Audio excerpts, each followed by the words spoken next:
Okay, I need to unpack this in a way that doesn't lose the human at the heart of it. I'm not interested in debating whether ICE is complicated and every officer is good or bad. Because when ICE embeds itself into everyday life and neighborhoods, and that very presence kills a man who wasn't even their target, we have to talk about what that actually means, not what that might mean hypothetically. So let's talk about Keith Porter, and let's do it gently, because this is a human life that we're talking about. Keith Porter was a 43-year-old father of two who was shot and killed by an off-duty ICE agent on New Year's Eve in Northridge, California. That's a man with children. A girl dad, no less. Someone whose daughters now have to go through life without him. And I genuinely can't imagine what that must feel like. That's a real loss, not a talking point. And here's the thing that makes my blood simmer. Keith wasn't being detained by ICE. He wasn't a part of an immigration operation. He wasn't someone ICE had a warrant for.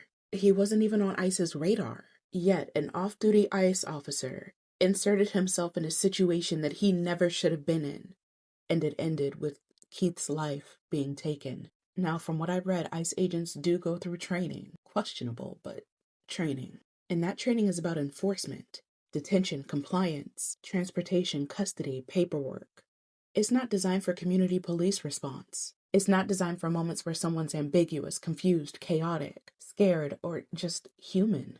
So when an ICE agent off duty decides that they're the one to respond in a moment that's not immigration enforcement context, you have a mismatch, right?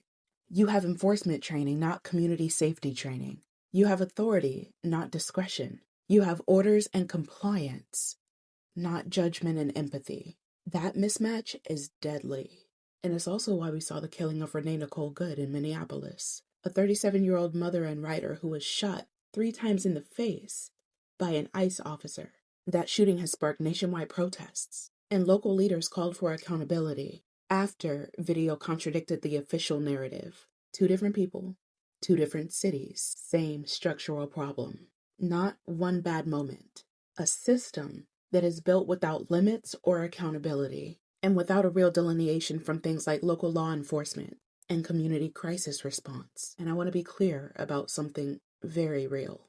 I couldn't and wouldn't want to imagine what Keith's daughters are going through right now. That's not political, that is human.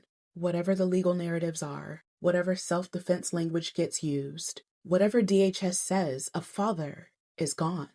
His family is grieving. That's the price humans pay when an agency that wasn't designed for everyday civilian moments starts acting like it is. And until people start asking, why are ICE agents, especially off duty, involved in situations that call for a trained community response? Why does enforcement mission creep into human moments? Why is there so little accountability when someone dies? When someone gets murdered, none of this gets resolved. Keith didn't die because he was a threat. He died because enforcement power without proportional limits got used in a moment that it never should have been in. That's the structural truth, and honestly, that's why this keeps happening.